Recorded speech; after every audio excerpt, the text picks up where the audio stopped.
Halo Bapak Ibu yang dikasihi Tuhan. Pagi hari ini saya akan sharing dengan sebuah tema karya Tuhan yang agung. Amin. Kita lihat bacaan dari Efesus pasal 2 ayat 10. Mari kita lihat Efesus pasal 2 ayat 10.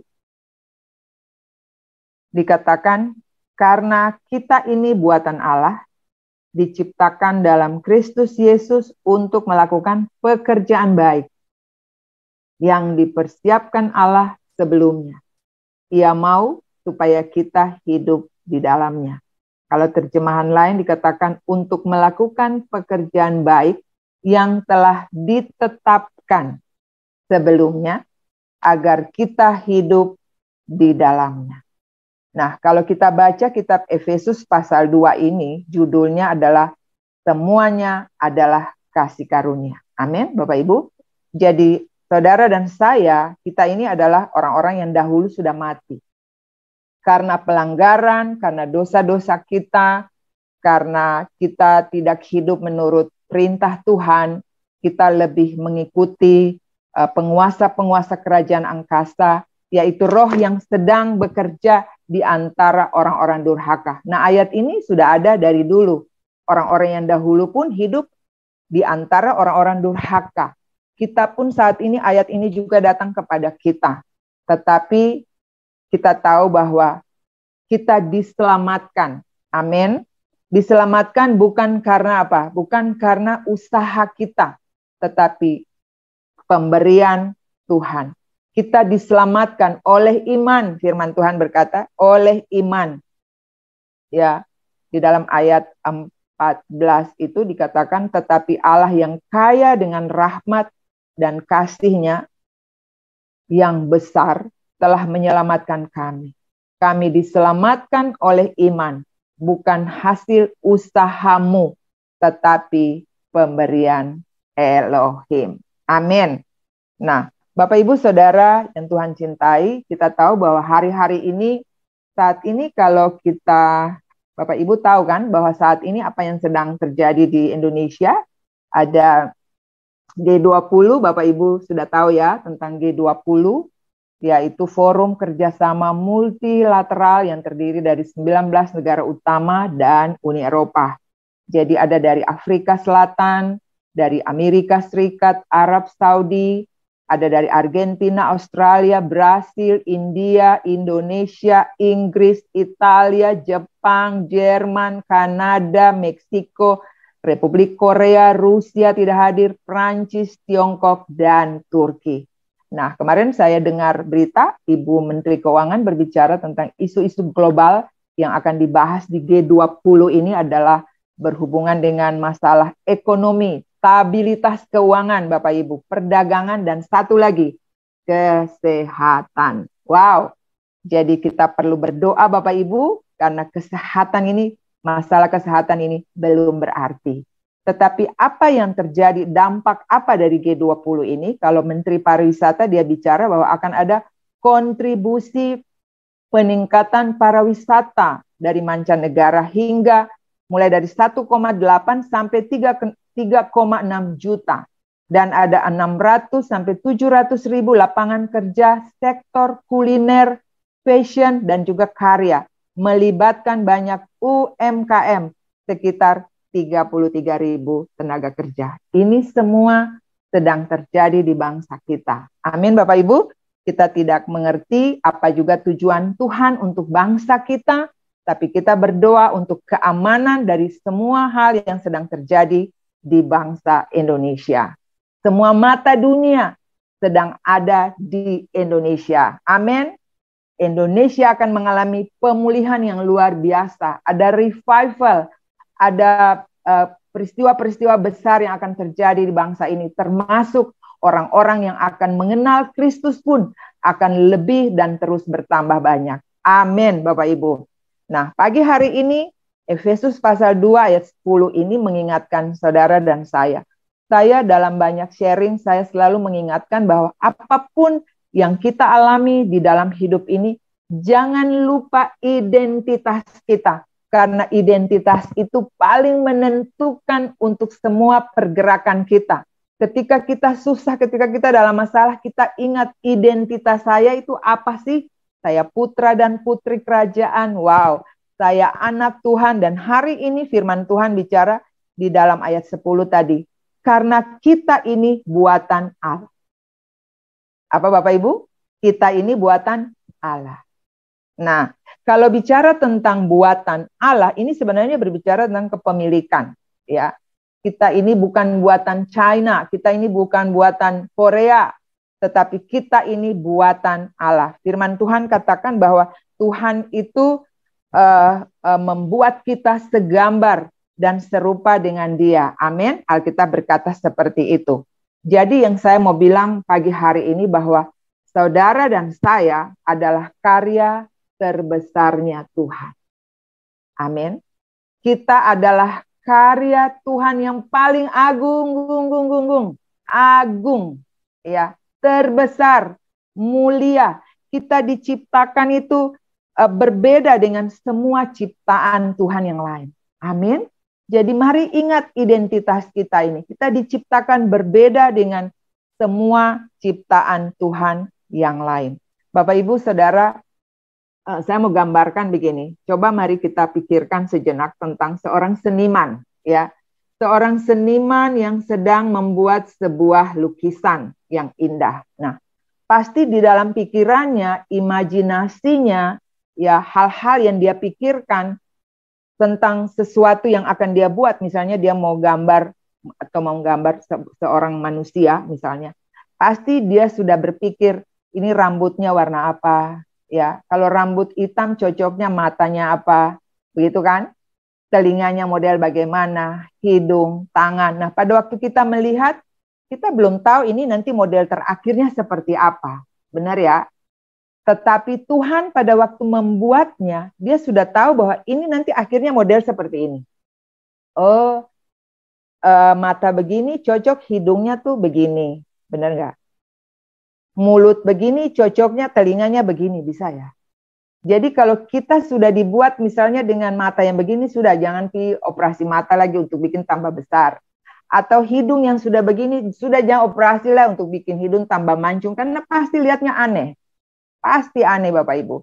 Jadi tetap setuju, tetap bersyukur bahwa kita ini buatan Tuhan. Amin Bapak Ibu. Jadi dia ketika dia membuat gambar daripada seorang manusia misalnya, maka yang terakhir pasti kita lihat dia akan mengagumi gambar itu. Betul? Dia akan menjaga gambar itu. Dia akan menjiwai setiap detil, setiap goresan tangannya. Wow. Dan gambar itu juga akan dilihat oleh banyak orang. Amin.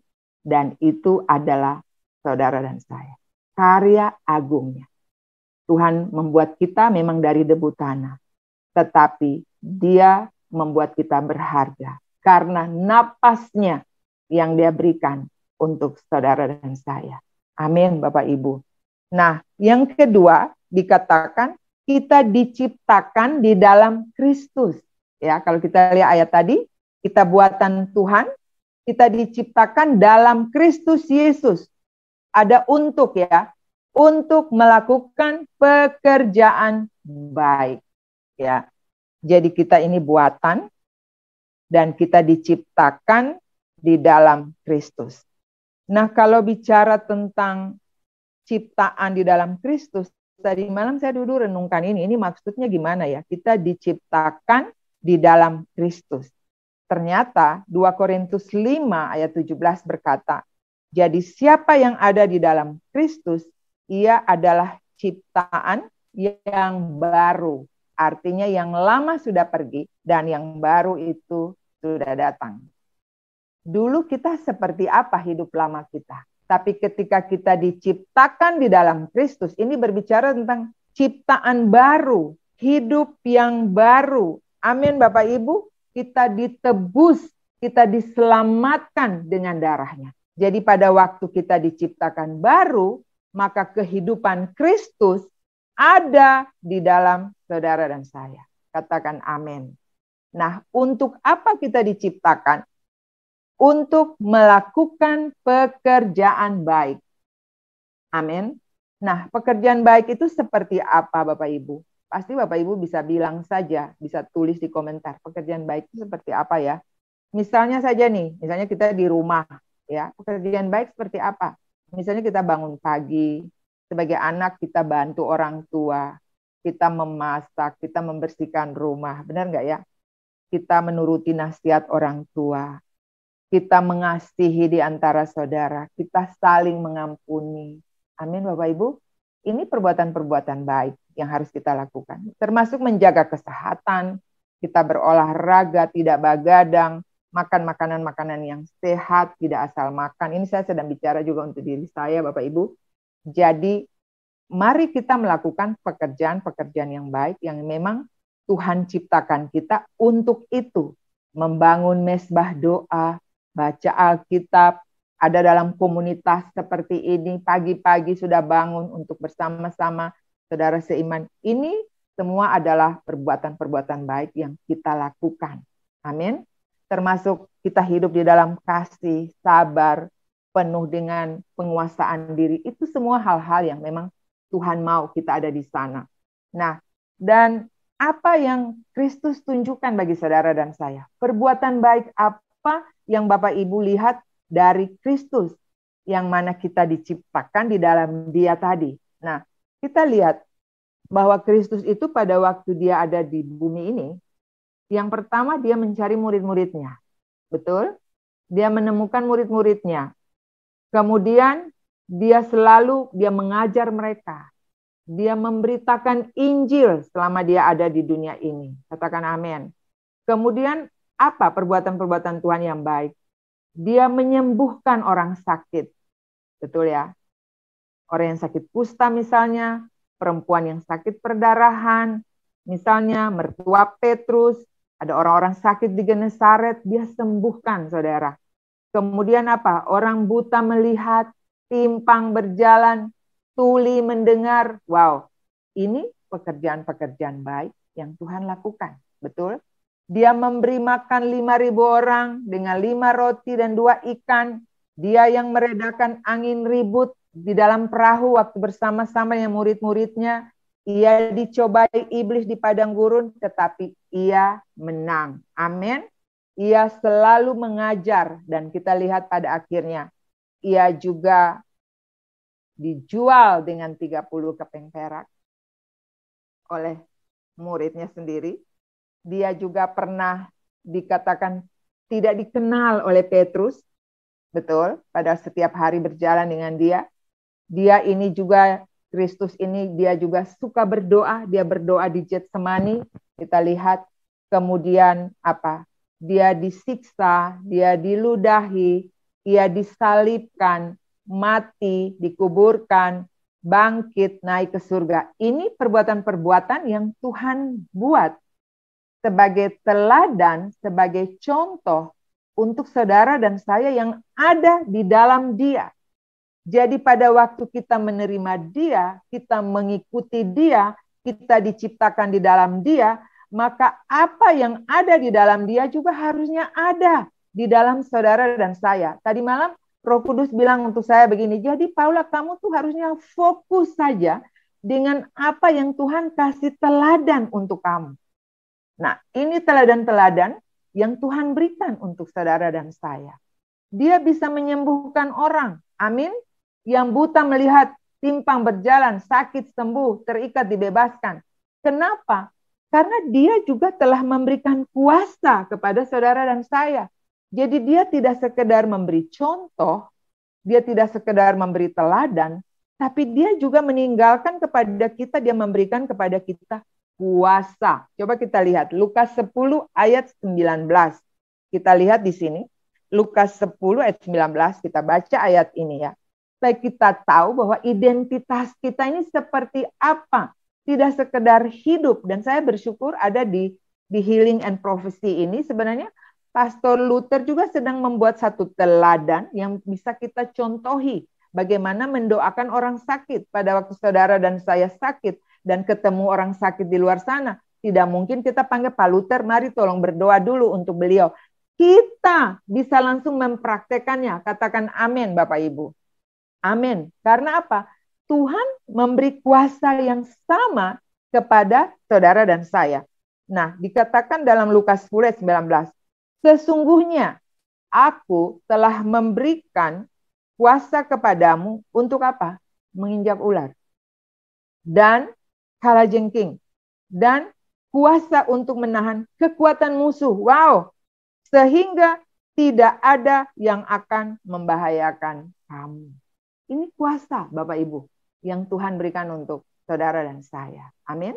Sehingga apa yang Tuhan buat, pekerjaan-pekerjaan yang dia buat selama dia di dunia, kita juga bisa mencontohi, meneladani untuk melakukannya. Amin. Saya ingat ada satu contoh pada waktu kita ada acara, waktu itu di Ambon Bapak Ibu, kita ada meresmi satu gereja di sana. Saya kebetulan juga adalah seorang pendoa pada waktu itu, jadi kita mempersiapkan acara itu. Pada waktu itu hujan besar Bapak Ibu, acara udah mau terjadi nih, hujan sangat besar, gelap di sekitar itu. Dan saya bilang, coba mari kita berdoa. Kita berdoa Bapak Ibu, kita pegang tangan sama-sama dan kita berdoa. Kita katakan, hujan berhenti. Kalau mau turun, turun di tempat lain. Tapi di sini tidak akan ada hujan yang turun. Bapak Ibu percaya atau tidak bahwa itu terjadi? Ternyata itu terjadi. Amin. Jadi kita ternyata pada waktu kita mempraktekkan, itu terjadi dalam nama Yesus. Dan betul-betul hujan pindah-pindah-pindah. Saya bilang, kita pindah hujan dari tempat ini. Betul-betul hujan pindah. Sampai acara itu selesai Bapak Ibu. Kenapa kita minta hujan pindah? Karena semua tamu yang diundang itu duduk di luar. Nah, gereja itu tidak terlalu besar. Jadi yang tampung itu justru di luar tuh paling banyak. Dan kita saksikan hari itu mujizat Tuhan terjadi. Hujan berhenti di daerah itu. Di sekitarnya tuh hujan paling besar. Jadi kuasa yang Tuhan kasih bahkan untuk menahan kekuatan musuh. Darah Yesus berkuasa. Tutup bungkus saudara dan saya. Amin. Kemudian kita lihat lagi. Efesus 1 ayat 22 sampai 23. Dikatakan gini. Dan segala sesuatu telah diletakkannya di bawah kaki Kristus. Ingat, kita diciptakan di dalam Kristus.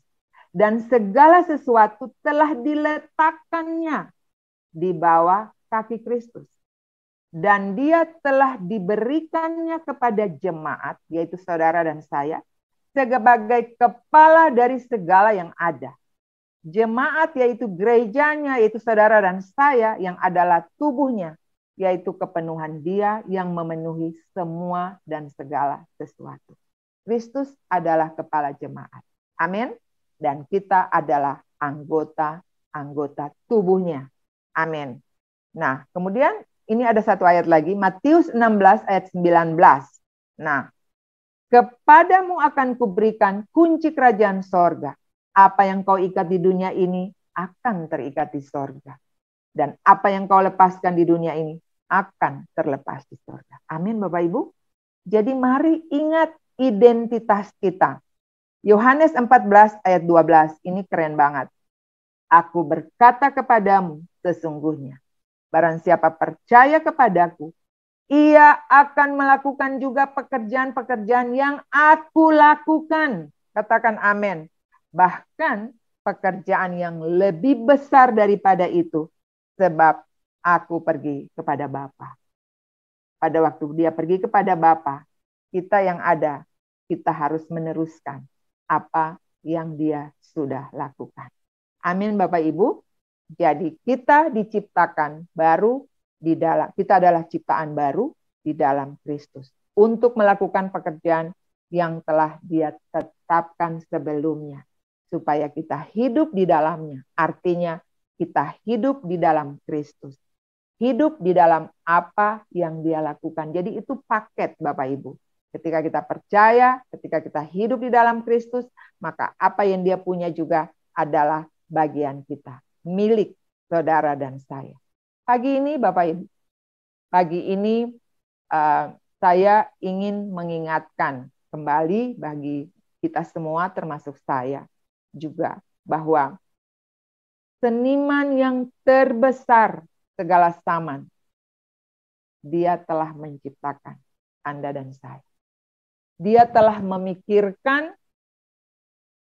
jauh sebelum kita ada, yang terbaik untuk saudara dan saya. Amin, Bapak Ibu. Ada saat-saat di mana kita tidak tahu apa yang sedang Ia rencanakan untuk masa depan Anda. Sama dengan seorang seniman yang melukis tadi. Kita tidak tahu nih nanti dia bikin tangan model apa, kakinya seperti apa. Seperti itu kita di tangan Tuhan. Seperti itu Tuhan membuat kita. Kita tidak selalu memahami apa yang sedang Tuhan kerjakan. Amin. Kita tidak memahami. Apa yang saudara dan saya alami hari-hari ini kita tidak paham. Tetapi kita tahu bahwa di balik segala sesuatu yang kita alami, Tuhan itu turut bekerja. Amin. Untuk mendatangkan kebaikan bagi saudara dan saya, yaitu kita yang percaya di dalam namanya. Wow, puji Tuhan. Jadi kita adalah buatan Allah, berbicara tentang kepemilikan. Jadi kalau beda antara membuat dan menciptakan, Bapak Ibu ya, kalau menciptakan itu menjadikan sesuatu yang baru. Ya, itu menciptakan sesuatu yang baru. Tidak dengan bahan. Dan itu dari Allah. Allah membuat seperti langit dan bumi, itu adalah ciptaannya, sesuatu yang baru. Ya, karya seni juga adalah sesuatu yang baru yang belum dilakukan oleh seseorang. Ya, jadi membuat, mengadakan sesuatu yang baru. Nah, itu adalah menciptakan. Tetapi kalau membuat itu sebenarnya menduplikasi. Ya, misalnya Philips, ini perusahaan pembuat. Ya, bisa orang menduplikasi. Mobil Toyota dibuat oleh misalnya Jepang, hak patennya ada pada mereka. Tapi orang bisa buat mobil seperti itu. Bisa menduplikasi. Tapi menciptakan itu betul-betul sesuatu yang baru. Dan Tuhan menciptakan kita benar-benar sesuatu yang baru. Tapi segambar dan serupa dengan Dia. Luar biasa. Nah, Bapak, Ibu, Saudara yang Tuhan cintai. Saya ingat ada satu cerita ya. Hari ini kita cuman mau belajar bagaimana kita tahu siapa kita. Bahwa kita ini adalah karya terbesar dan karya agung dari Tuhan. Sehingga apapun yang terjadi, kita ingat, cepat-cepat ingat, jangan lupakan identitas kita. Saya punya satu cerita ya, ada seorang pria, dia tinggal di sebuah apartemen yang sangat kecil, Bapak Ibu. Dan dia meninggal juga sebenarnya dalam keadaan yang miskin. Nah, setelah pemakaman, ada beberapa sahabat datang ke rumahnya, atau keluarga ya, datang ke apartemen dia. Dan mereka membereskan rumahnya, barang-barangnya. Kemudian mereka melihat ada satu gambar yang tergantung, sebuah lukisan yang tergantung di dinding. Ya. Kemudian mereka melelang barang-barangnya. Lalu lukisan ini pun dilelang. Nah, pada waktu lukisan dilelang, ada seorang wanita yang membeli lukisan ini. Dan setelah dia membayar lukisannya dengan harga beberapa ribu dolar, Bapak Ibu. Kemudian dia pergi membawa lukisan ini ke sebuah galeri, ya, sebuah galeri seni. Dia membawa lukisan ini. Nah, Bapak Ibu percaya enggak? Pada waktu lukisan ini ditaksir, ternyata itu dibayar dengan beberapa juta dolar. Oke? Beberapa juta dolar. Dan wanita yang membeli ini sangat kaget karena dia juga tidak pernah berpikir lukisan ini harganya sangat-sangat amat mahal. Nah, apa yang kita mau belajar dari peristiwa ini? Bahwa mungkin saja Bapak Ibu, mungkin saja kehidupan pria malang itu akan berubah jika ia menyadari bahwa nilai dari apa yang dia miliki. Kalau dia tahu bahwa lukisan itu punya harga jutaan dolar, dia pasti mungkin tidak akan hidup miskin dan mati dalam kemiskinan. Tapi karena dia tidak tahu arti nilai daripada lukisan berharga itu, dia tetap ada bahkan sampai mati dalam kemiskinan. Nah, sama halnya dengan kita, saudara dan saya saat ini. Banyak kita yang hidup dengan kekayaan. Kita punya potensi, Tuhan kasih kita karunia, 9 karunia. Karunia apa? Berkata-kata dengan hikmat, pengetahuan, karunia melakukan mujizat, karunia untuk membedakan roh, bahasa roh, menafsirkan, karunia untuk bernubuat. Nah, ini semua Tuhan perlengkapi saudara dan saya. Amin. Ini potensi terbaik yang kita harus punya. Kuasa yang Dia kasih untuk kita miliki, Bapak Ibu. Tetapi kadang-kadang kita sebagai orang-orang percaya ini, kita yang bilang Kristen ini sejak lahir, kadang-kadang kita tidak memahami kekayaan yang tidak ternilai di dalam diri kita. Amin. Biarlah hari ini kita belajar dari seorang pria yang malang tadi. Kalau saja dia tahu lukisan itu punya harga begitu mahal, dia pasti dia adalah seorang multimilioner, Bapak Ibu. Benar? Dia pasti tidak akan mungkin hidup dalam kesusahan yang luar biasa. Seperti itu kita. Jadi hari ini kita belajar bahwa kita sebagai ciptaan yang agung, kita buatan tangan Tuhan sendiri. Kita punya potensi, karunia, kuasa yang Tuhan kasih untuk kita. Mari kita mempergunakannya. Amin. Kadang-kadang kita perlu untuk menaksir nilai dari apa yang ada dalam diri saudara dan saya. Kadang-kadang kita perlu menaksir. Kita perlu merenungkan apa ya yang sebenarnya potensi apa yang Tuhan kasih untuk saya. Ya. Dan mulai saat ini, mulai pagi hari ini Bapak Ibu, pandanglah diri Anda seperti Tuhan memandang Anda. Setiap pagi, setiap malam, ketika kita bangun, ketika kita mau tidur, katakan pada diri kita, aku adalah sebuah karya agung. Amin. Kita dipilih oleh Tuhan. Kita diciptakan oleh pencipta kita yang agung. Aku adalah pribadi yang sangat berharga. Amin. Dan penting. Wow. Mari setiap hari, pagi, siang, malam, apapun hal-hal yang kita alami, mari kita perkatakan sesuatu yang positif tentang diri kita. Sehingga Tuhan juga bangga. Tuhan pasti senang. Oh, orang ini tahu ya untuk apa saya ciptakan dia. Untuk apa dia ada di dunia itu. Amin Bapak Ibu. Jadi apapun yang saudara dan saya alami hari ini. Mungkin ada yang sakit, saya percaya sudah disembuhkan oleh Tuhan.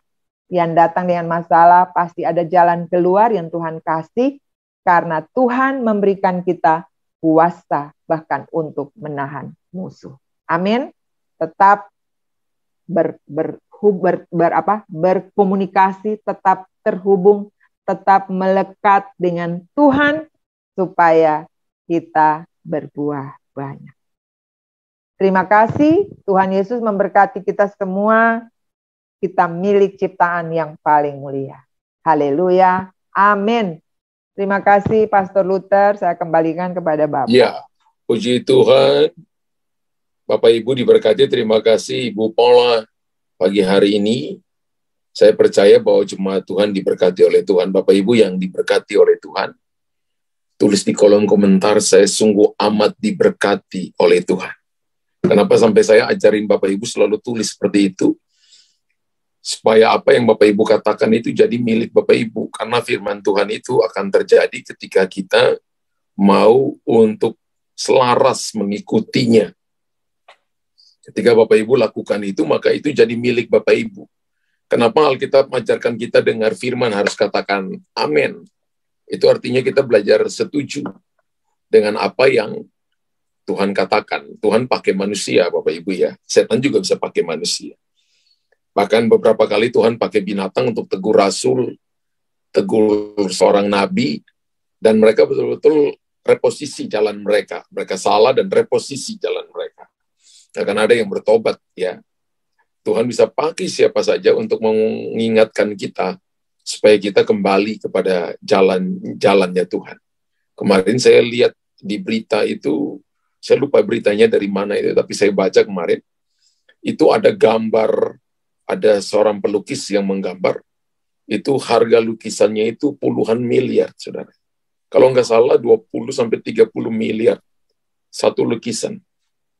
Wow, kita ini adalah imago-nya Tuhan, lukisannya Tuhan, image-nya Tuhan.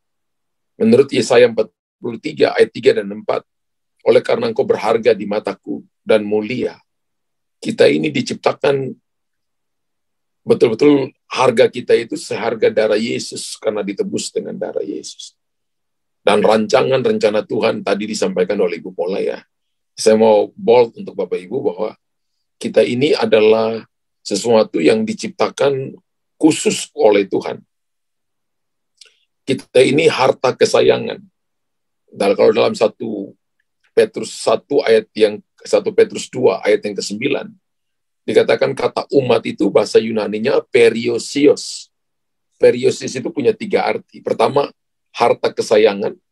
Kedua, milik satu-satunya. Yang ketiga, kepunyaan Allah sendiri. Jadi ketika Tuhan mendesain kita, menciptakan kita, maka kita ini harta kesayangan Tuhan. Milik satu-satunya. Kalau Bapak Ibu punya permata, pasti Bapak Ibu simpan dalam lemari atau dalam brankas ya. Tidak semua orang lihat. Mungkin suami istri saja yang lihat. Waktu-waktu tertentu, acara-acara tertentu baru dipakai, entah itu acara wedding atau acara apa baru kita pakai. Tapi kalau tidak ada acara-acara khusus kita simpan. Kalau Bapak Ibu, Tuhan desain Bapak Ibu menjadi sesuatu yang sangat berarti bagi Dia. Dan Tuhan ingin bangga dengan saudara. Bapak Ibu tulis di kolom komentar, Tuhan ingin bangga dengan saya. Bapak Ibu jangan pernah merasa bahwa Anda itu tidak berarti. Jangan pernah merasa bahwa saya itu orang yang tidak mungkin jadi lebih baik. Orang itu lebih baik, saya tidak baik. Orang itu nanti maju, saya tidak. Tuhan itu mau bangga dengan kita. Kenapa? Karena Anda dipilih dari dalam kandungan. Dari 50 juta benih, Anda dipilih. Yang dilepaskan oleh seorang laki-laki dalam 3 cc setengah. Ya, ada 50 juta benih di sana dan saudara dan saya yang dipilih untuk mendemonstrasikan imago-nya Tuhan, sifat karakternya Tuhan. Anda dilukis 9 bulan 10 hari untuk ditarik keluar, untuk Anda menjadi orang yang akan memberkati banyak orang. Saya kemarin lihat lukisan itu, kalau saya perhatikan lukisannya, dalam hati saya, mungkin saya ini nggak suka gambar, tapi saya lihat dia cuma garis-garis gulung-gulung gitu, tapi kok bisa harganya puluhan miliar ya? Dari sisi mana? Ya, orang bisa lihat. Ada kalanya orang berkata, wah orang ini begini. Dari sisi mana Anda lihat? Kalau Anda lihat dari sisi seorang penjunan, pencipta, maka Tuhan lihat Anda itu sangat amat berarti bagi Dia. Makanya Dia datang dan nebus kita. Dia mati bagi kita karena kita sangat berarti bagi Tuhan. Mari Bapak Ibu hargai semua yang Tuhan kerjakan bagi kita. Hiduplah sebagai orang yang bangga bahwa saudara dan saya anak Tuhan. Saudara dan saya milik kepunyaan Allah sendiri yang dipanggil untuk melakukan perkara-perkara besar.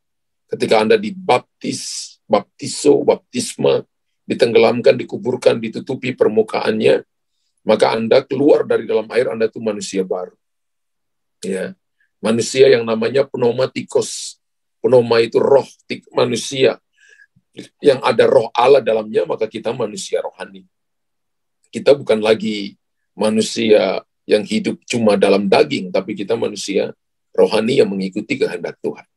Mari terima firman pagi hari ini dan jadi kuat. Puji Tuhan. Haleluya. Bapa di sorga, pagi hari ini hamba mengucap syukur bahwa Engkau telah menginfuskan firman-Mu kepada kami. Dan biarlah kami tinggal dalam kebenaran-Mu. Kebenaran-Mu membebaskan kami, menolong kami, memberikan kekuatan kepada kami. Hamba berdoa anugerah-Mu cukup bagi kami. Kekuatan-Mu Engkau berikan kepada kami. Sehingga firman ini menjadi berkat bagi kami. Berkati Ibu Pola, berkati keluarganya, berkati anak-anak dan cucu-cucunya. Supaya mereka diberkati oleh Tuhan. Terima kasih untuk anugerah dan kebaikan-Mu. Sehingga hari ini kami bisa mendengarkan firman dalam nama Yesus. Haleluya. Haleluya. Ada Ibu Hana.